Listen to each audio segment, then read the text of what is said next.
Brazen.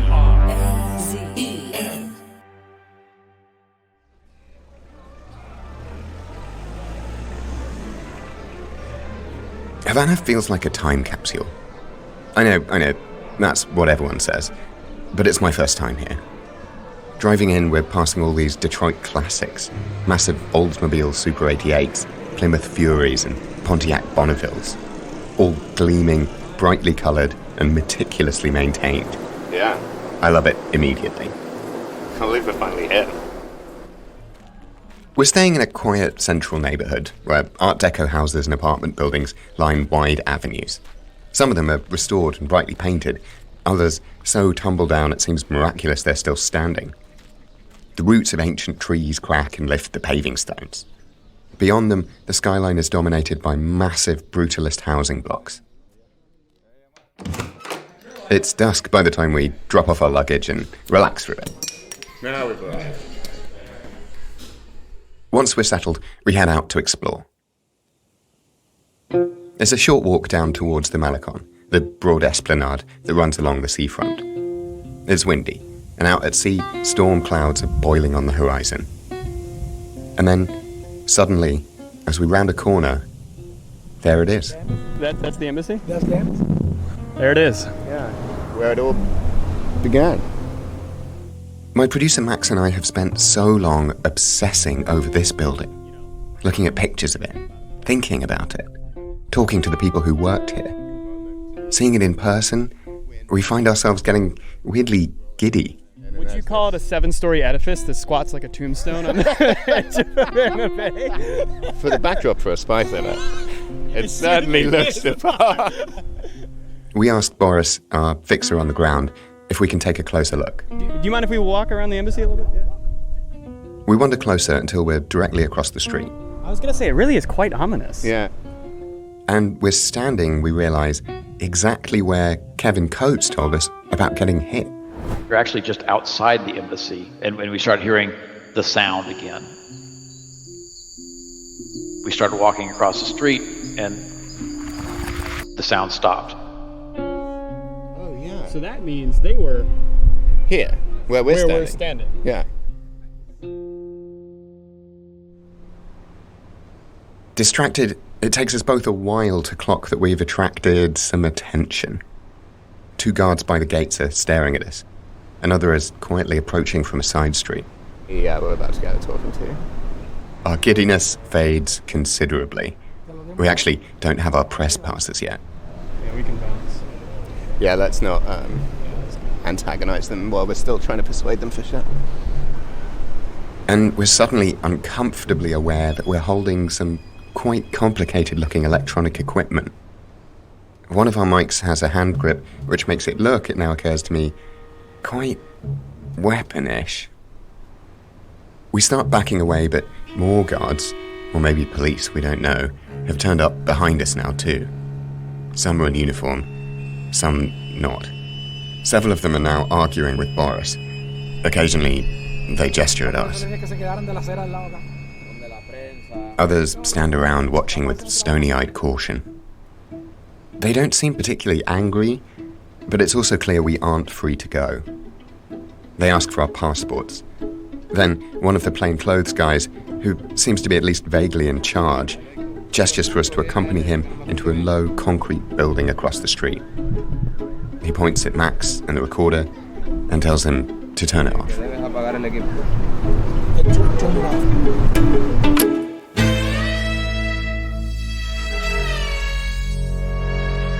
From Project Brazen and PRX, this is The Sound. I'm Nicky Woolf. Chapter 7. The 2 Exits.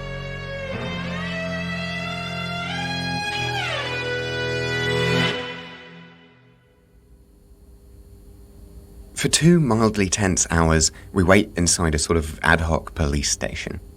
Around us, officials pore over our passports and equipment, make phone calls, and occasionally ask us the odd question. They're polite, friendly even. That said, some of them are acting nervous. One asks to see our recorder.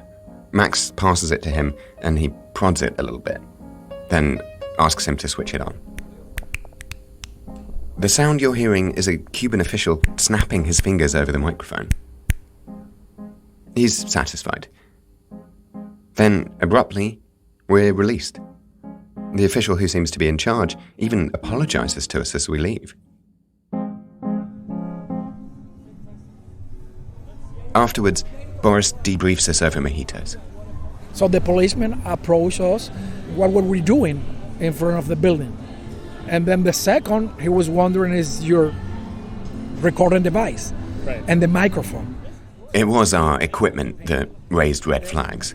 They were wondering if there was some kind of interference between our recording device and their walkie-talkies. So they literally thought we may have been there to sabotage Something like that. the embassy. The guys without uniforms? People that belong to the Cuban secret police, they're not policemen. Those are the plainclothes? The plainclothes, the civilians, they belong to the Cuban equivalent to Homeland Security.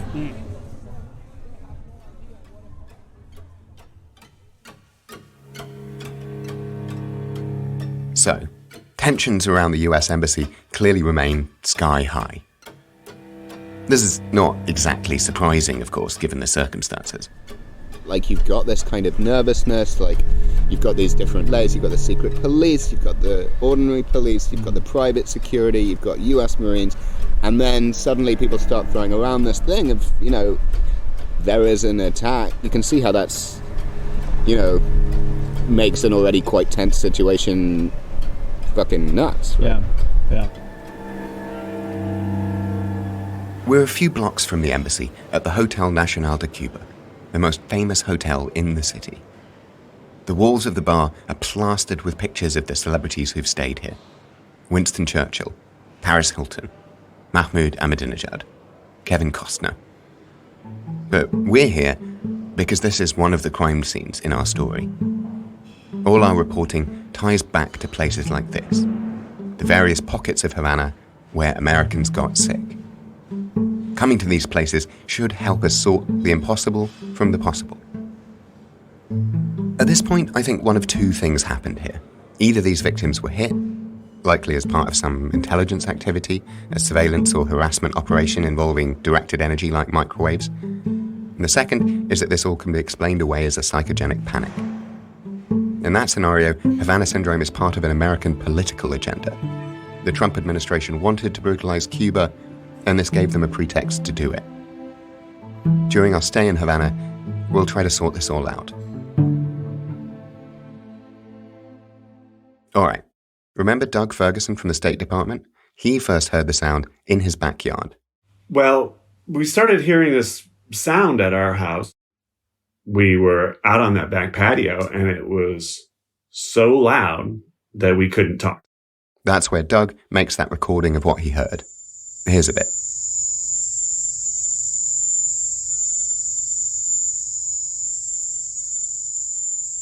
I said, wow, it's just a crazy loud cicada, isn't it? And they're like, no way is that a cicada, because it is too loud and like mechanical sounding. It's like a steady tone that just didn't let up. The cricket cicada thing. I did say it was awkward, didn't I? It's frustrating. A detail that's gotten stuck between the teeth of this story, resisting all efforts to dislodge it. Still, when we ask Boris to take us cricket hunting, we're mostly joking. Now we're in Miramar, a cushy neighborhood of Havana where many of the diplomats and expats live. It's early evening, and Boris is giving us a tour of the American residences. It's a gorgeous house. Wait, is it this? There's a security staff in the driveway. I've been trying to work out the angles. Which buildings could you get to from other buildings? How secret round here could you really keep something? I mean, you have to think this would be one of the most heavily watched and surveilled parts of the city. Yeah, it's like, it sort of brings it clear that it's like, a house on a street with like people coming and going.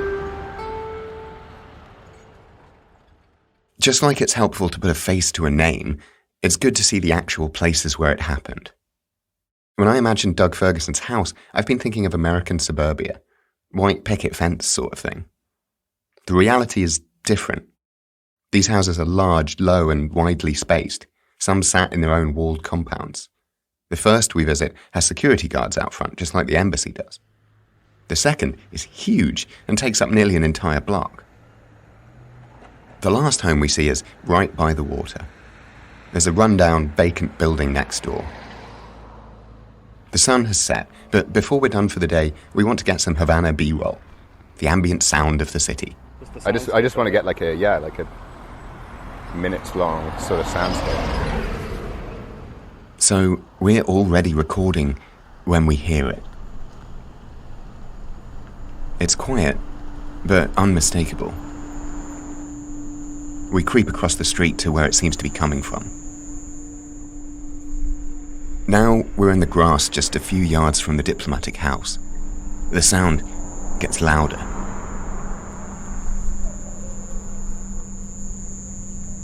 Max and I haven't said a word, but our eyes are wide.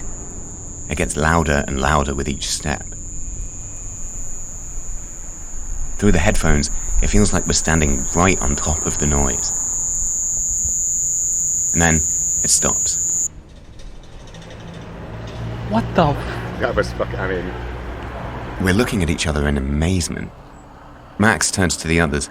We've got Boris with us, and also producers Javier and Nick. It starts again. You guys just heard? God. Max snaps the headphones off. like, that is fucking loud. That is like Right. jarringly similar to the recordings that. Yeah. We're now getting our first listen to what's believed to be a sonic attack against U.S. diplomats working in Cuba. I'll just play it for you so you can hear. Shrieking crickets with an electronic twang. That's the sound. We look at Javier, who grew up in Havana. Does that sound like a normal cricket to you guys? I've heard. This is normal? Yeah. This isn't a new piece of information, right? But hearing it for ourselves, it's really loud. It's mechanical sounding and directional. And it's right here, outside this diplomat's home. If nothing else, it's shaken me enough to want to go back and check my reasoning. So, alright, let's do the cricket thing. If nothing else, because it's been bothering me since the start of the show.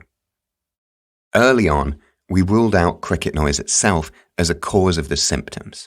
And I still feel good about that. Insect noises just can't cause brain damage. But here's where the cricket thing was always awkward. When Doug and Kate heard the sound together, first with a bunch of their neighbors, and later when they recorded it, that's not the Frey effect, right? It couldn't be. The Frey effect amounts to sound reverberating inside the skull, not a sound from outside it. So you wouldn't be able to record it. There's no getting around it. This bit fits with the psychogenic hypothesis. You can argue that the cricket sound didn't cause the symptoms, the headaches, the nausea. But according to this logic, the worried Americans heard it, which triggered psychogenic effects. But let's be as meticulous as possible here. The psychogenic theory still has holes. It can't explain some of the symptoms, like Doug and Kate's jerky eye tracking or Karen Coates' bleeding retina. Do I think that's what Doug recorded? Yes. Or Do it's I similar think to that's what what's Doug recorded? caused what Karen's going through now? You know what I mean? Like, does it change the balance of evidence? I don't know. I mean, it changes something, I just don't know. And it's not just Doug's recording. Several victims recorded a similar sound at the onset of their symptoms. Here's one from patient 0, the first American official to get sick.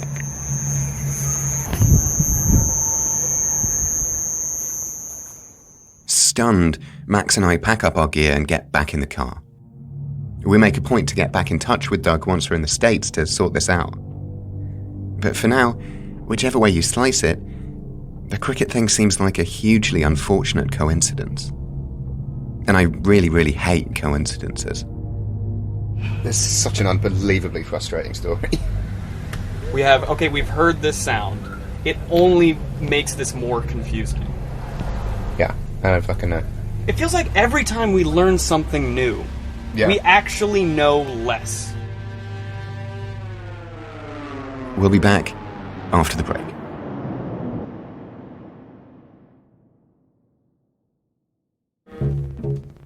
We're back. Who's gonna make the question? You? What's your name? Nicky. Well, welcome to the Foreign Affairs Ministry. We're sitting in a meeting room with Johanna Tablada. You've heard from her before. She's a Deputy Director General at the Cuban Foreign Ministry. In person, she has a forthright energy that makes her difficult to dislike and impossible to interrupt.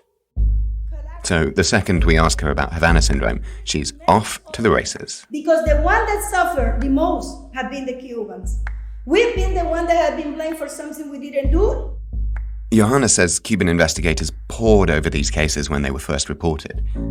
They didn't have access to any of the victims. But she says the investigation was still thorough.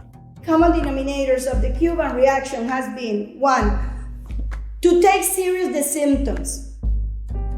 And the other thing that characterized our response was the willingness and transparency to collaborate.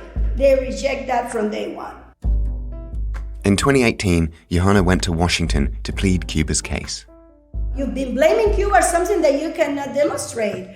And you've been taking decisions that are having a tremendous repercussion on U.S. relations and also in the standard of living of Cuba for no reason. The message was ironclad. No attack took place here. The Cuban hypothesis that there was no evidence whatsoever of no attacks, not just sonic, but also no microwave. Max goes straight to the point. Do you think the American officials who reported the health incidents are lying? I wouldn't say that. I don't have any reason to doubt that a person that had a headache has a headache. What I put into question is that headache was provoked by a deliberate action taken in Cuba. So I have no reason to question the integrity of the American officials. That's when she stops being diplomatic. I have all the reasons in the world to question the integrity of Pompeo, and I have all the reason to suspect of Marco Rubio because he has, as a politician, no integrity. And I have all the reason to suspect of Tillerson because he lied. And I have all reason to suspect of Trump and Bolton because they've been caught lying more than one time. The real villains for Johanna are the Trump administration officials. Those who used Havana Syndrome as a pretext to do what they wanted all along, to crush the government of Cuba. What we've said to the Cubans is, small island, you got a sophisticated security apparatus, you can stop it. I do believe Cuba's responsible. I do believe that, and it's a very unusual attack, as you know, but I do believe Cuba is responsible, yes. So, to find out the actual impact of all this, we go to one of the foremost experts in US-Cuba relations. Raul Rodriguez is the director of the Center for US and Hemispheric Studies. We meet him in his office at the University of Havana. Raul used to come to the States often for lectures and conferences. I haven't been able to go, though, since 2017. Really? Right. Yeah, Trump cut me off. Cut us off. Everybody here. Before the Havana Syndrome, Raul had high hopes for the US-Cuba relationship. There was a boom in Havana. Everybody wanted to come to Cuba. Even the Kardashians came to Cuba. Havana was a new place to discover that had been shut out for so many years. The Obama administration had removed Cuba from the list of state sponsors of terror. That opened the path for all these diplomatic agreements between the two countries. It's all these changes that brought American diplomats like Doug, Kate, Karen, and Kevin to Cuba. But Raul says the celebrations didn't last long. A lot of people here felt that Hillary Clinton was going to win. And the feeling here was if Clinton wins, things are going to stay on that path. Trump won, and immediately after winning, started granting the right-wing politicians in Florida the wishes they wanted. We do not want U.S. dollars to prop up a military monopoly that exploits and abuses the citizens of Cuba. We know what happened next. At the end of 2016, American spies and diplomats start getting sick. My first thought that, how was that possible? I mean, if anybody is not interested in doing things like that, it would be the Cuban government. Having an attack on U.S. diplomats in Havana during the time when you're negotiating with the United States, I mean, it makes no sense to me. And I started to think, well, like, who would benefit from this? That's when, Raul says, the members of the Trump administration get an idea. They found it more difficult to stop it unless they created or recreated this national security problem of Cuba as an adversary of the United States, which is an easy sell for many politicians in the United States. The minute you say, oh, our diplomats were attacked in Cuba, that's it. So think back for a moment to what happens after Havana Syndrome goes public. The fallout in Washington, the embassy closure, Cuban diplomats expelled from DC, Cuba going back on the state sponsor of terror list. That all leads to more economic sanctions. Then there was COVID, and the Cuban currency tanked. Inflation is off the charts. During our stay, we were paying tabs with bricks of Cuban pesos. But I think that the worst problem in Cuba is the demographic situation. A lot of young people are leaving, and they're leaving because they feel that they don't have better opportunities here. So they lived with their talent and their knowledge somewhere else, and they're going to have children somewhere else.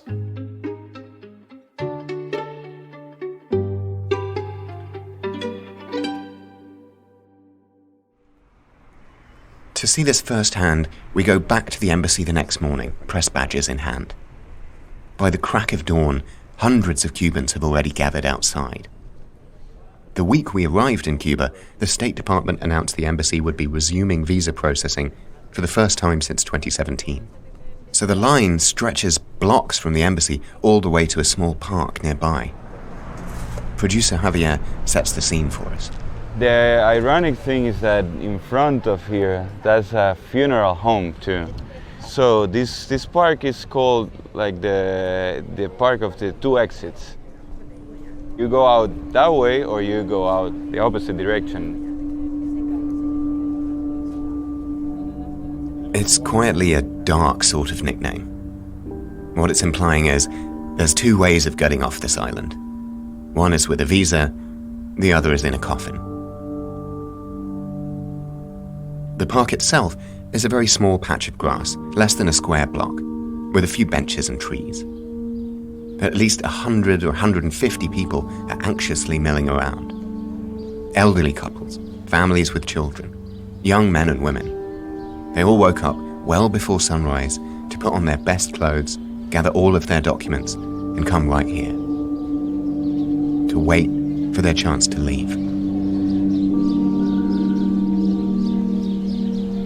The chatter dies down when staffers from the embassy turn up. It's 3 Cuban women holding clipboards. One has a megaphone. The crowd moves forward to meet them. The woman welcomes the crowd, then gives directions. She tells them to have all their documents ready. They'll be calling out the names to start to form the line.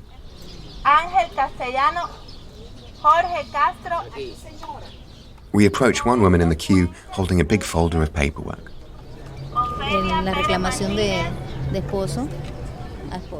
She wants to get a visa to go to the US and reunite with her husband, who's already left Cuba. She spent the past year and a half going through the consular process. It's been slow because the embassy was shut down. She's heard the government was investigating some weird noises, but she doesn't know much about it. Javier asks her why she wants to leave.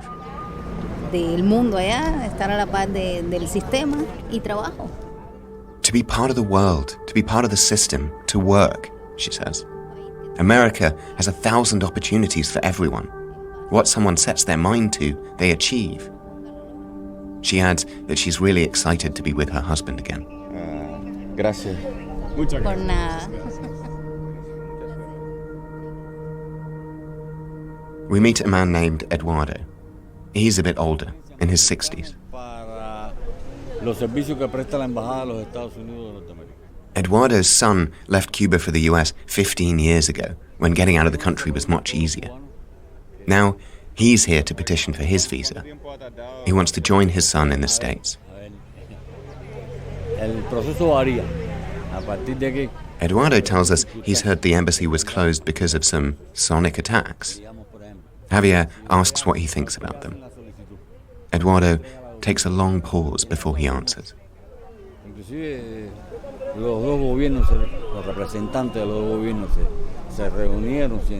They sent scientists, they sent the police, the FBI came, the CIA came, they went everywhere, Eduardo says. And they traced it back to crickets. Javier translates. So he's from the countryside, so he have heard the little crickets. He said that they are very annoying, but not to make a conflict between two countries. I don't think it was the main reason, but maybe it was some kind of pretext, Eduardo says. Javier asks what he thinks happened to the Americans. Eduardo has heard of the sonic weapons, but he says you'd never find something like that here. We don't have the technology, he says. Then he points to an old building across the street. Its foundation is falling apart. There's paint peeling off the walls. We can't support that. We don't have the resources. You think we have the money for this technology when we don't have it for emergencies? No. In the first world, maybe, but in Cuba, Eduardo says, no.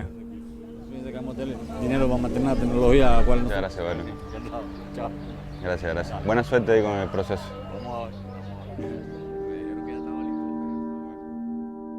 In the first episode, we talked about the power of a name.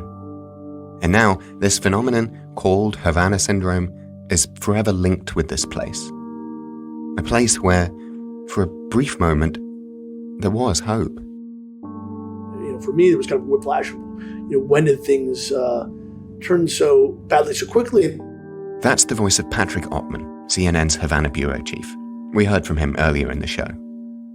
Patrick's office has a roof with an amazing view, and he takes us outside to show us what almost happened here. So many Cubans that invested their life savings into opening up another Airbnb or opening up a restaurant, thinking that that it would just continue as it had been. We look out at the waterfront, where the vast husk of an unfinished cruise ship dock dominates the pier. Across the skyline, unmoving cranes mark the skeletons of half-built hotels. It was American tourists who were going to these hotels that they were building. They were going to the Airbnbs that had been opened up. Were filling the restaurants. And then overnight, it all ended.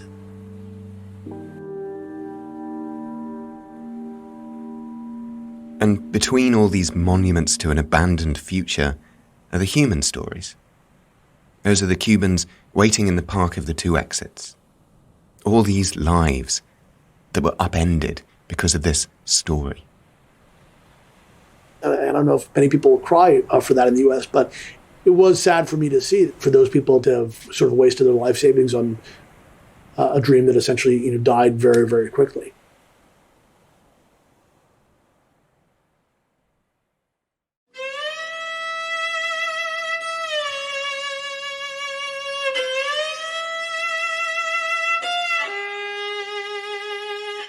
Next time on The Sound.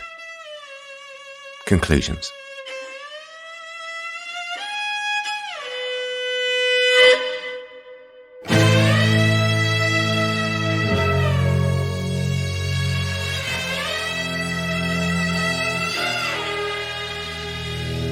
The Sound is a production of Project Brazen in partnership with PRX.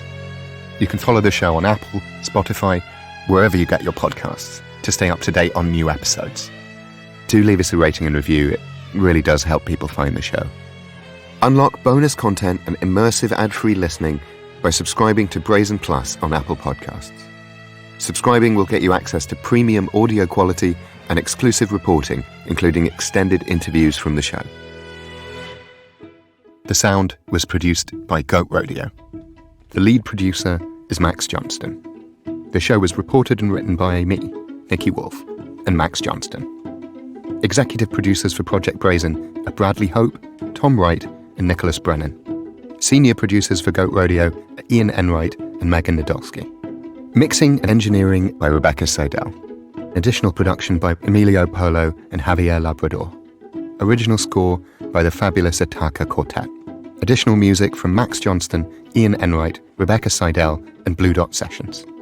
Editorial and production assistants at Goat Rodeo from Isabel Kirby McGowan, Cara Schillen, Jay Venables, and Megan Nadolski. At Project Brazen, Mariangel Gonzalez, Megan Dean, Susie Armitage, Francesca Gilardi Quadrio Curzio, Salba Lee, Lucy Woods, Siddhartha Mahanta, and Neha Wadekar. Our producer in Havana is Boris Crespo. Ryan Ho is series creative director. Cover art designed by Julianne Pradier.